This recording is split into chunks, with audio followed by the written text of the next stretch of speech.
tirik kitob degan narsani odamlar reklama qilib yotibdi. Bu Umid degan do'stimiz bor, u podkast qilib uni olib chiqdi. Bizda kitob masalasi, kitob o'qishlik muammosi bo'lganligi uchun uni ko'pchilik juda ko'p kitob o'qigan ekan deb qarsak cholishdi. Bu yaxshi. Kitobni targ'ibotiga yaxshi.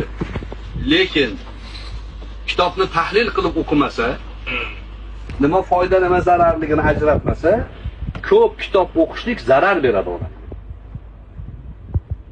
Ko'p kitob o'qigan odamning aksariyati dovdir bo'lib qoladi. Kalla yaxshi ishlamaydi bo'lib qoladi. Ko'p kitob o'qish maqsad emas o'zi. Maqsad to'g'ri kitob o'qish. Men rohiblar, shamanlar va domlalarni juda yoqtiraman. Men ularni soliqlardan ozod qilib, oltin, kumush paysalar beraman. Nima uchun unday deysiz? Ular meni xalqimni cho'pchaklarga ishontirib, menga bo'ysunuvchan qiladilar.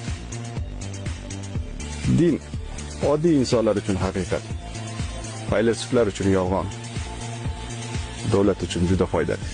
Endi u odamni kitob ko'p o'qigan deyishyapti. Meni bilishimcha u kitob ko'p o'qimagan. Battan sitatalarni yodlab olgan.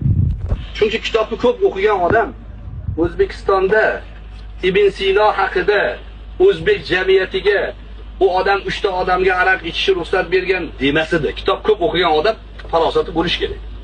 To'g'rimi? Ibn Sinoni haqida bir o'rus yozgan narsani gapirishi bu odamni ko'p kitob o'qimaganiga dalil.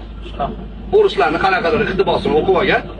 Chunki bizda SSR davrida Ibn Sino qochgan, musulmonlar odamni qornini yorish taqiqlagan degan gapni chiqarishgan. Unaqa emaski.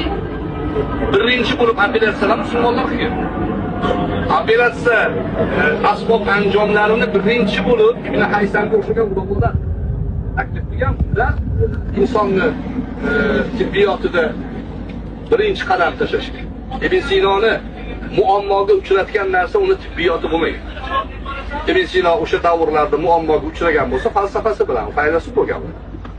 Falsafasi bilan muammoga uchragan siyosiy ma'noda. Lekin uni musulmonlar ta'qib qilmagan, musulmonlar uni o'ldirmagan yoki quvmagan.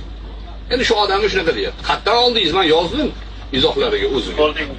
Qayerdan oldingiz? Bu keltiring javob. Payg'ambarimiz undoq deganlar, shayton undoq degan. U hadis emas u. Siz ham tagibdasi yozibdi. Nima bitta hadis bo'lmasa ham, baribir chiroyli narsa aytyapti-ku deydi. Yo'q. Payg'ambar aytyapti deganda chiroyli narsa u o'tmaydi. Payg'ambar aytmagan gapni aytdi deyish juda xatarli narsa. Allohning nomidan gapirish. Payg'ambarlik da'vo qilish. Payg'ambarning gapi vahiy hisoblanadi bizning e'tiqodimizda.